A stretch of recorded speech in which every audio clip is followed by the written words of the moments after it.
Hey guys, welcome back to my channel. You're watching me on Shiru's Dining, your fooding destiny. இந்த வீடியோல ஒரு complete day in my life vlog தான் பார்க்க போறீங்க. இந்த வீடியோல நான் என்னென்னலாம் குக் பண்ணிருக்கேன், என்னென்னலாம் சாப்பிட்டிருக்கேன், எங்க போயிருக்கேங்கறத உங்க கூட ஷேர் பண்ணிக்க போறேன். சோ வீடியோ ரொம்பவே இன்ட்ரஸ்டிங்கா இருக்க போகுது. ஸ்கிப் பண்ணாம full வீடியோவும் பாருங்க.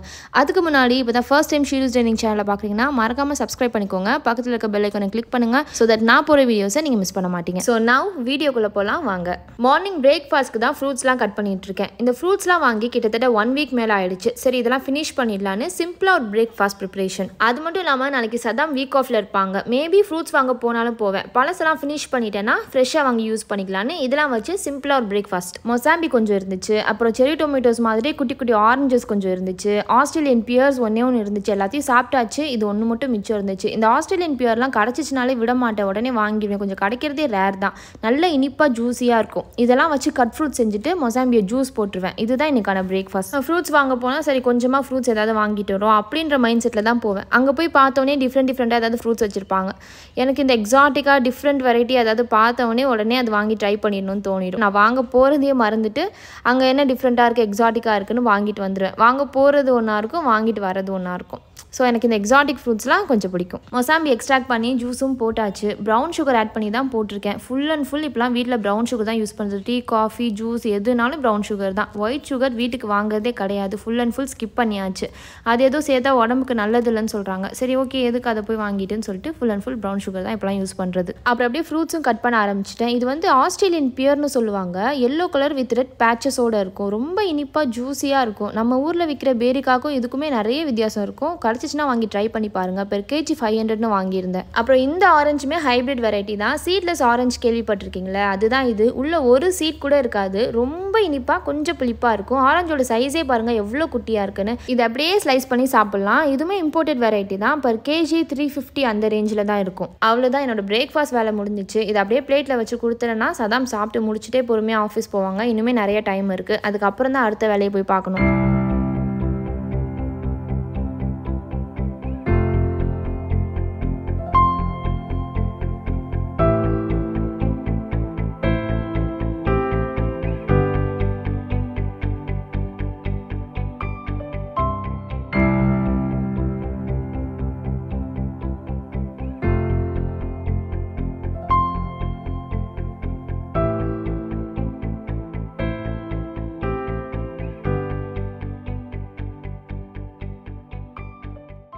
சதாமும் சாப்பிட்டு முடிச்சுட்டு ஆஃபீஸ்க்கு கிளம்பிட்டாங்க. அவங்க கிளம்பின உடனேவே என்னோடய daily routine work as usual start ஆகிடும். வீடை க்ளீன் பண்ணுறது அந்த மாதிரி சின்ன சின்ன வேலை இருக்கும். லாண்ட்ரி எதுவும் போடுறதா இருந்தால் அந்த டைமில் போட்டுருவேன். அப்புறம் நானுமே ரெஃப்ரெஷ் ஆகிட்டு அரவுண்ட் ஒரு 11 o'clock தான் கிச்சனுக்கு வருவேன். எல்லா ஒர்க்கும் முடிச்சுட்டு வந்தால் தான் சமைக்கிறதுக்கே இன்ட்ரெஸ்ட் வரும். வந்த உடனே ஃபஸ்ட்டு அரிசி ஊற போட்டுருவேன். காலையிலே பீஃப் வாங்கி கொடுத்துட்டு போயிருக்காங்க. இதை வச்சு தொக்கு செய்யலாம் தான் பிளான் பண்ணியிருக்கேன். கறி நல்லா அல்வா துண்டு மாதிரி ஃப்ரெஷ்ஷாக இருந்துச்சு. ஒரு 3லேருந்து 4 வாட்டி நல்லா வாஷ் பண்ணி எடுத்துக்கிட்டேன். ஒரு 3/4 கிலோ கிட்ட இருந்தனால எங்கள் 2 பேருக்கு இது ரொம்பவே அதிகம்னு சொல்லி ஒரு 1/4 கிலோ மட்டும் ஒரு பாக்ஸில் போட்டு ஃப்ரிட்ஜில் வச்சுட்டேன். இன்னொரு நாள் சப்பாத்தி மாதிரி போட்டு கிரேவி செஞ்சு சாப்பிட்டோன்னா சூப்பராக இருக்கும். பீஃப் தொக்கு கூட முட்டை உடச்சி ஊற்றி சின்ன வெங்காயம் போட்டு சிறுபருப்பு சாம்பார் வைக்கலாம் தான் பிளான் வச்சுருக்கேன். சிறுபருப்பு சாம்பார் ஒரு மாதிரி மைல்டாக இருக்கும். அதே பீஃப் தொக்கு சுருக்குன்னு இருக்கும். ஸோ இது ரெண்டுத்துக்குமே காம்பினேஷன் நல்லாயிருக்கும். இப்போலாம் ஆல்மோஸ்ட் எல்லா ரெசிபிக்குமே சின்ன வெங்காயம் தான் யூஸ் பண்ணிகிட்ருக்கேன் எக்ஸப்ட் பிரியாணி. பார்ப்போம் அந்த பொறுமையும் இருக்குது. உரிக்கிற வரைக்கும் உரிப்போன்னு உரிச்சிட்ருக்கேன். சின்ன வெங்காயம் ப்ரைஸுமே ரொம்ப ஆவரேஜாக தான் இங்கே கிடைக்குது. தக்காளி தான் ரொம்ப ரொம்ப விலை கம்மியாக கிடைக்குது. 15 to 20 rupeesக்கு தான் வாங்கினேன் பெர் கேஜி. உங்கள் ஊர்லலாம் எவ்வளோங்கிறத கமெண்ட்டில் சொல்லுங்கள். தக்காளி வெங்காயம் எல்லாத்தையும் ஃபஸ்ட்டு கட் பண்ணி வச்சுட்டேன்னா கடகடன்னு ஆளுக்கு ஒரு பர்னரில் வச்சு சமைச்சு முடிச்சிடலாம்.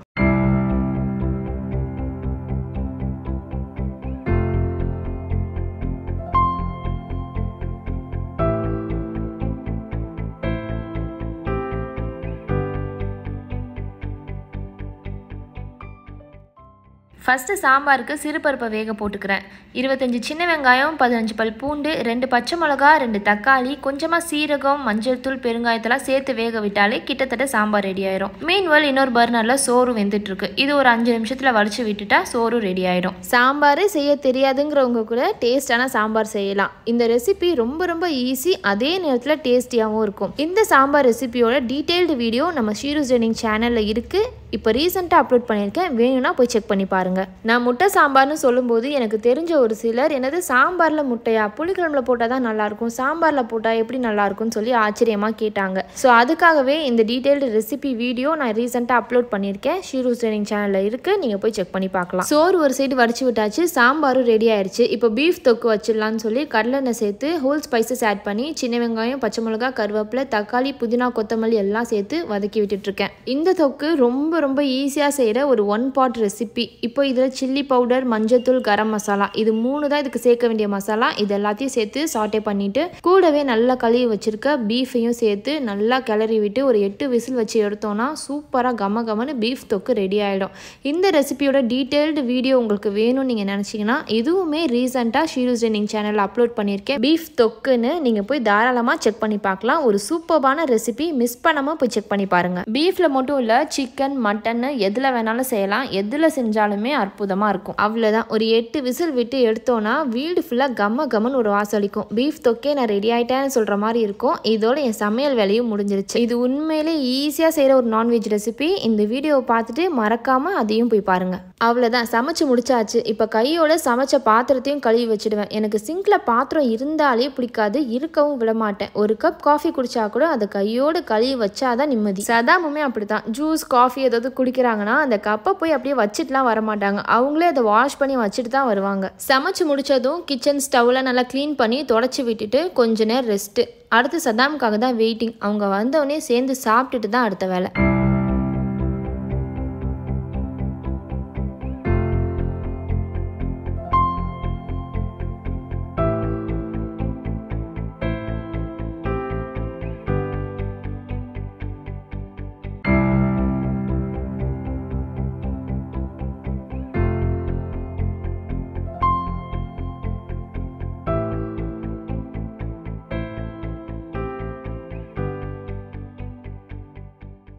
லஞ்சு சாப்பிட்டுட்டு சதாமும் ஆஃபீஸ்க்கு திரும்பி கிளம்பிட்டாங்க. வீட்டுக்கு பக்கத்துலேயே ஆஃபீஸுங்கிறனால லஞ்சுக்கு எப்போவுமே வீட்டுக்கு வந்துடுவாங்க. எனக்குமே கொஞ்சம் எடிட் பண்ண வேண்டிய வேலை இருந்துச்சு, அதை தான் உட்காந்து பார்த்துட்டு இருந்தேன். இப்போ அரௌண்ட் ஒரு 4 o'clock இருக்கும். திருப்பி கிச்சன் வந்திருக்கேன். தோசை மாவு கிட்டத்தட்ட வீட்டில் காலியாகிற ஸ்டேஜில் இருக்குதுன்னு சொல்லிட்டு மார்னிங்கே உளுந்து அரிசியெல்லாம் ஊற போட்டிருந்தேன். இப்போ அதை தான் சரி ஆட்டிடலான்னு சொல்லிட்டு கிரைண்டரை எடுத்து வச்சுட்டு உட்காந்துருக்கேன். நான் ஆட்டுற இந்த மாவில் இட்லி, தோசை ரெண்டுமே செய்யலாம். நான் உளுந்து தனியாக ஊற வச்சு அரிசி தனியாக உளுந்து தனியாக ஆட்டி எடுக்கிறனால இட்லி, தோசை ரெண்டுமே நல்லா வரும். அரிசி உளுந்தெல்லாம் ஊற வச்சு கிட்டத்தட்ட 4 மணி நேரத்துக்கு மேலேயே ஆயிடுச்சு. இப்போ ஆட்டி எடுத்து வச்சேன்னா மார்னிங் பிரேக்ஃபாஸ்ட்க்கு எனக்கு கரெக்டாக இருக்கும். இப்போ கொஞ்சம் மாவு இருக்குது, அதை வச்சு தோசை சுட்டு நைட்டு டின்னரையும் கம்ப்ளீட் பண்ணிடுவேன்.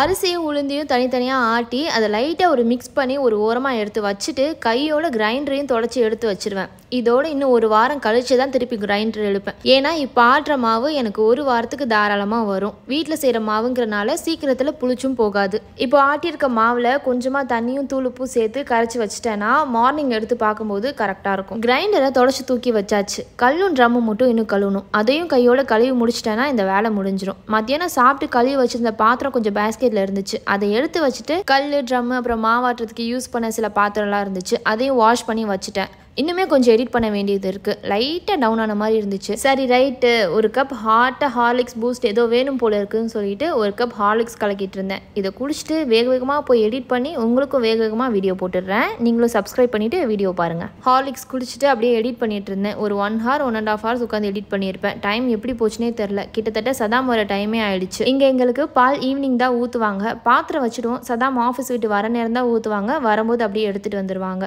சதாமுக்கு காஃபி தான் ரொம்ப பிடிக்கும். ஸோ நாட்டு சக்கரை போட்டு 2 பேருக்குமே காஃபி கலக்கிட்டேன். எனக்கு ரொம்ப ரொம்ப பிடிச்ச ஜம்சம் ஸ்வீட்ஸ்லேருந்து தாஹி பூரி, ஆனியன் சமோசா, மஷ்ரூம் சமோசாலாம் வாங்கிட்டு வந்திருந்தாங்க. சென்னை ராய்பேட்டில் ஆனியன் சமோசா என்னோட டேடி ஒரு இடத்துல வாங்கிட்டு வருவாங்க. இவங்களுக்குமே அது தெரியும். எனக்கு ரொம்ப ரொம்ப பிடிக்கும். ஆனால் இங்கே அந்த டேஸ்ட்டில் சமோசா கிடைக்கிறதே இல்லை. நான் ரொம்ப ரொம்ப மிஸ் பண்ணுறேன். ஆனால் ஜம்சம் ஸ்வீட்ஸில் கிட்டத்தட்ட அந்த டேஸ்ட்டில் இருக்கும். அது மட்டும் இல்லாமல் தாஹி பூரிலாம் செம்ம ஃப்ரெஷ்ஷாக இருக்கும். சாட் ஐட்டம் நீட்டாக க்ளீனாக ஹைஜீனிக்காக செய்வாங்க. அதனாலேயே இங்கே விரும்பி வாங்கி சாப்பிட்றது. காஃபி ஸ்நாக்ஸ்லாம் சாப்பிட்டுட்டு சாப்பிட்டுட்டு கொஞ்ச நேரம் உட்காந்து டிவி பார்த்துட்டு கதை பேசிகிட்டு இருந்தோம். நாளைக்கு இவங்க வீக் ஆஃப், ஸோ சீக்கிரமாக டின்னரை முடிச்சிடலான்னு சொல்லிட்டு சீக்கிரமாகவே குக் பண்ண வந்தாச்சு. தோசை மாவு கொஞ்சம் இருந்துச்சு, ஸோ இதை வச்சு முட்டை தோசை போட்டுடலாம். கூடவே பீஃப் தொக்கு இருக்குது. பீஃப் தொக்குக்கும் முட்டை தோசைக்கும் செம்ம காம்பினேஷனாக இருக்கும். ஸோ அதுதான் இன்றைக்கி டின்னர். வீக் ஆஃப்னா ஏன் சீக்கிரம் சாப்பிட்றீங்கன்னு கேட்குறீங்களா? சீக்கிரம் சாப்பிட்டு முடிச்சாச்சுன்னா ஒரு வேலையும் முடிஞ்சிடும். அது மட்டும் இல்லாமல் டைமும் மிச்சமாகும். ஓடிடிலையும் மூவி ஏதாவது பார்க்கலான்னு பிளான் பண்ணியிருக்கோம். லீவ் அன்னைக்கு விட அதுக்கு முதல் நாள் ஈவினிங்லேருந்தே நாளைக்கு லீவுன்னு ஒரு ஹாப்பினஸ் இருக்கும்ல, அதே மாதிரி தான் எங்களுக்கும். அந்த டைம் ஏன் வேஸ்ட் பண்ணணும்னு சொல்லிட்டு எல்லா வேலையும் சீக்கிரம் முடிச்சிடுவோம். அப்புறம் நான் என்ன மூவி பார்க்கலான்னு ப்ரைமில் சர்ச் பண்ணிட்டு இருந்தேன். அப்போ சதாம் என்னமோ மிஸ் ஆகுது, வெயிட் பண்ண வரேன்னு சொல்லிட்டு கிச்சனுக்குள்ளே போயிட்டாங்க. நானும் உடனே போய் என்ன பண்ணுறீங்கன்னு கேட்டால், நான் பாப்கார்ன் செய்கிறேன், பாப்கார்ன் இல்லாமல் எப்படி மூவி பார்க்க முடியும்னு சொல்லி பாப்கார்ன் செய்ய ஆரம்பிச்சிட்டாங்க. பாப்கார்ன் செய்கிறதுல சதாம் எக்ஸ்பர்ட்னே சொல்லலாம். ஏன்னா இது வரைக்கும் நான் பாப்கார்ன் செஞ்சதே கிடையாது. எப்போனாலும் சரி, எனக்கு வேணாலும் சரி, அவங்களுக்கு வேணாலும் சரி, அவங்க தான் செஞ்சு தருவாங்க. இப்போ எப்படி செய்யணும்னா எனக்கு சொல்லி கொடுத்துட்டு இருக்காங்க. என்னதான் நான் குக் பண்ணாலும் இந்த விஷயத்தில் அவங்க எனக்கு சீனியர் தான். 3 பாப்கார்ன் இருந்துச்சு. 2 பட்டர் பாப்கார்ன், ஒரு சில்லி பாப்கார்ன். சரி, சில்லியை பட்டரோட மிக்ஸ் பண்ண வேணாம்னு சொல்லிட்டு 2 பட்டர் பாப்கார்ன் மட்டும் இன்னைக்கு செய்கிறாங்க. ஃபர்ஸ்ட் ஒரு குக்கர் எடுத்துக்கணுமா. குக்கர் ஹீட் ஆகிறதுக்கு முன்னாடி ஒரு 2 drops ஆயில் சேர்த்து டிஷ்யூ வச்சு நல்லா ஆயில் அப்ளை பண்ணிட்டு அப்புறம் தான் பாப்கார்ன் சேர்க்கணுமா. அப்போ தான் பாப்கார்ன் பாப்பாய் வரும்போது கருப்பு கருப்பாக குக்கரில் ஒட்டாமல் இருக்குமா, கழுவ ஈஸியாக இருக்குமா. இதெல்லாம் ட்ரிக்ஸ் புரிஞ்சுதா அப்படின்னு சொல்லி எனக்கு சொல்லி கொடுத்துட்டு இருக்காங்க. அப்புறம் குக்கர் நல்லா ஹீட் ஆனதும் 2 பாக்கெட் பட்டர் பாப்கார்னை ஆட் பண்ணி நல்லா பாப்பாக விட்டாங்க. குக்கர் மூடியை இன்வெர்ட் பண்ணி மூடி வச்சிருந்தனால எனக்கு ஒன்றுமே தெரியல. நீ பார்க்கணுமா அப்படின்னு சொல்லிட்டு கிளாஸ் லைட்டை போட்டு மூடி வச்சாங்க. நல்லா தெரிஞ்சிச்சு, அழகாக பாப்பாய் வந்துச்சு. அப்புறம் பாப்பாகிற சவுண்டு கம்மியானதும் குக்கரை பிடிச்சி லைட்டாக ஷேக் பண்ணாங்க. அப்புறம் 1-2 மிஸ் ஆயிருக்க பாப்கார்னும் பாப்பாச்சு. எப்படிங்க உங்களுக்கு இதெல்லாம் தெரியும்? நானும் ஆச்சரியப்பட்டுட்டு இருந்தேன். வா வா, எனக்கு இன்னும் நிறைய தெரியும்னு சொல்லிட்டு இருந்தாங்க. நானும் சரி சரின்னு கேட்டுக்கிட்டேன். இப்போ இந்த பெரிய பெரிய சீஸ் பவுடரை பாப்கார்ன் மேலே அழகாக ட்ரிசில் பண்ணி சீசனிங் பண்ணாங்க. மறுபடியும் ஒரு லிட் போட்டு க்ளோஸ் பண்ணி நல்லா டாஸ் பண்ணி பாப்கார்ன் மேலே ஈவனாக ஸ்ப்ரெட் ஆகிற மாதிரி மிக்ஸ் பண்ணாங்க. இதை ஒரு அழகான சர்விங் பவுலில் ட்ரான்ஸ்ஃபர் பண்ணி வா இப்போ மூவி பார்க்கலான்னு சொன்னாங்க. இது இன்னைக்கு நேற்று கிடையாது. மேரேஜ் ஆனதுலேருந்து எப்போ பாப்கார்ன் செஞ்சாலும் சதாம் தான் செய்வாங்க. இப்படியே தான் செய்வாங்க. இதே மாதிரி தான் வந்து சர்வ் பண்ணுவாங்க. ஆனால் என்ன சர்ப்ரைஸாக வந்து சர்வ் பண்ணுவாங்க. இன்னைக்கு நானும் கூட வீடியோ எடுக்க நிற்கிறேன். இதில் வீடியோக்காகன்னு ஸ்பெஷலாக எதுவுமே கிடையாது. This shows how much he loves me. என்ன பாப்கார்ன் செய்கிறதுலாம் ஒரு விஷயமானு கேட்டிங்கன்னா, this is not just about popcorn. கடைசியில் மூவியும் முடிஞ்சிருச்சு. மூவி முடிஞ்சு தூக்கம் வரல. சரி வா ஒரு நைட் அவுட் போயிட்டு வரலான்னு கூப்பிட்டாங்க. சரி ஓகேன்னு நானும் கிளம்பிட்டேன். அடுத்த நாள் சதாம்க்கு வீக் ஆஃப்னா போதும், சின்ராசை கையிலே பிடிக்க முடியாதுன்ற மாதிரி தான் இருப்போம் 2 பேருமே. என்னன்னே தெரியாது. அன்னைக்கு மட்டும் எங்கள் 2 பேருக்குமே தூக்கம் வராது. விடிய விடிய முழிச்சே தான் இருப்போம். நம்ம ஒரு டைமுக்கு தூங்கி பழகிட்டோம்னா அந்த டைமுக்கு தன்னால் தூக்கம் வந்துடும். ஆனால் எங்களுக்கு மற்ற நாள்லாம் தூக்கம் வந்துடும். இந்த வீக் ஆஃப் அன்னைக்கு மட்டும் என்ன பண்ணாலும் தூக்கம் வராது. அப்புறம் அப்படியே ஒரு லாங் டிரைவ் போயிட்டு நேராக மாட்டுத்தாவணிக்கு போயிட்டோம். இங்கே போனால் டேன்டின்னு ஒரு ஷாப் இருக்கும். டீ, காஃபி, பனங்கற்கண்டு பால் எல்லாமே செம்ம டேஸ்ட்டாக இருக்கும். டைம் பாருங்கள் 1:30 ஆயிடுச்சு. ஆனால் இங்கே நீங்கள் வந்தீங்கன்னா டைம் ஈவினிங் ஒரு 7 to 8 தான் இருக்குன்னு நினைப்பீங்க. அந்த அளவுக்கு கலகலன்னு இருக்கும். மக்கள் வரவும் போகவுமா இருப்பாங்க. சுற்றி பஸ்ஸாக நிற்கும். ஆப்போசிட்டில் தான் வெற்றி சினிமாஸ் இருக்குது. நைட் ஷோ முடிச்சுட்டு டேன்டி 24 ஹார்ஸுங்கிறனால டீ குடிக்க இங்கே தான் எல்லாரும் வருவாங்க. நைட்டு 1:30 மணிக்கு ஒரு ஹாப்பனிங் பிளேஸாக இருக்கும் இது. நாங்கள் எப்போவும் இங்கே வந்து இப்படி தான் காரை பார்க் பண்ணிவிட்டு ஆளுக்கு ஒரு நாட்டு சக்கரை டீ இல்லைனா பனங்கற்கண்டு பால் வாங்கிட்டு இங்கேயே ஆவின் மில்க் பிஸ்கெட்னு ஒன்று கிடைக்கும். நல்லா குட்டி குட்டியாக டேஸ்ட்டாக இருக்கும். அது வாங்கி டீயில் தொட்டு சாப்பிட்டுட்டே வேடிக்கை பார்த்துட்டே கதை பேசிகிட்டு இருப்போம். எங்களுக்கா போகலாம் போதும்னு தோணும். அப்போ வீட்டுக்கு கிளம்பிடுவோம். ஊரே அமைதியாக இருக்க அந்த ரம்மியமான நேரத்தில் நம்மளுக்கு பிடிச்ச பாட்டை மைல்டான வால்யூமில் வச்சு கேட்டுகிட்டே டிரைவ் பண்ணும்போது மிதக்கிற மாதிரி இருக்கும். இப்படி போக சொன்னால் நான் காலையில் வரைக்கும் போயிட்டே இருப்பேன். சரி ஓகே, இப்போ இந்த வீடியோவோட எண்டுக்கு வந்தாச்சு. இந்த வீடியோவை முடிச்சுக்கலாம். ஒரு complete day in my life vlog கொடுத்துருக்கேன். உங்களுக்கு இந்த வீடியோ ரொம்ப ரொம்ப பிடிச்சிருக்குன்னு நினைக்கிறேன். பிடிச்சிருந்துச்சுன்னா இந்த வீடியோக்கு ஒரு லைக் கொடுத்துருங்க. மறக்காமல் ஷீரோஸ் டைனிங் சேனலும் சப்ஸ்கிரைப் பண்ணிருங்க. பக்கத்தில் இருக்க பெல் ஐகானையும் கிளிக் பண்ணிருங்க. ஸோ நான் போகிற வீடியோஸை நீங்கள் மிஸ் பண்ண மாட்டீங்க. Until then, it's bye from Shiro's Dining, your fooding destiny. Bye guys.